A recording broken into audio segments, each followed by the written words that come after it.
देखियो, आइ हमरा घर में कटहर के सब्जी बनले हन, बुझलिए। और ई कटहर के सब्जी बनवे में पूरा परिवार साथ में मिलकर बनेलिए हन। तो पहले तो सब्जी दिखा दै छी। देखियो, कटहर के सब्जी बनल छे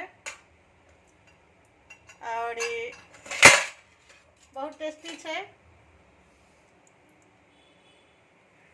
बहुत मेहनत लगे छे कटहर बनवे में, से तो बुझले अछि।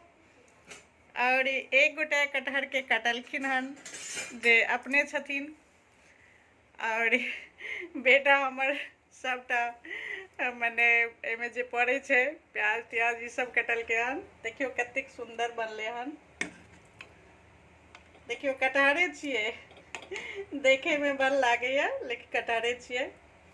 कटहर के सब्जी बनल छे और एमे जे छे से सब परिवार मिलकर एगोटा कटेलिए हन, एकटा बनेलिए हन, एगोटा भुजलिए हन, एगोटा मसाला तैयार केलिए हन और सब गोटा मिलकर कटहर के सब्जी बनेलिए हन।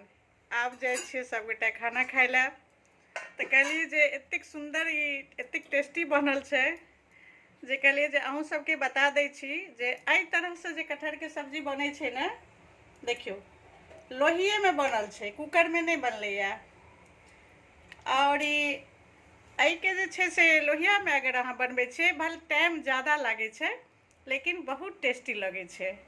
एकरा सुंदर सुंदर उबाले नहीं छे, सुंदर सुंदर काट लियो और काट लेला के बाद ओइमे जत्तेक मसाला होय छे, लहसुन प्याज अदरक धनिया हल्दी मिर्ची जत्तेक मसाला होय छे सब मसाला 2 चम्मच राई के तेल द के ओइ कटहर में सान दियो नीमक द के।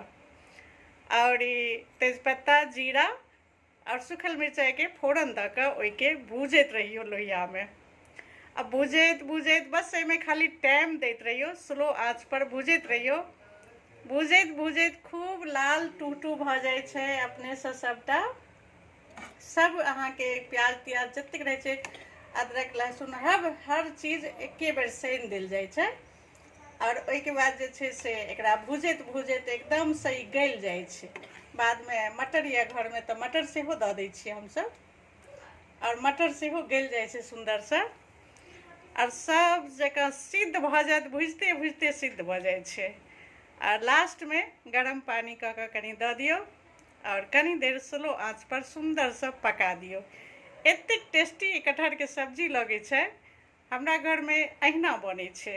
अहाँ सब केना बनबै छिए से कहब। एकटा एहि तरह से बना के देखबे, बहुत स्वादिष्ट होय छे एहि तरह के सब्जी कटहर के। ठीक छे, जाए छी अब खाना परसै ला, राखे छी। जय मिथिला जय मैथिली, बाय बाय।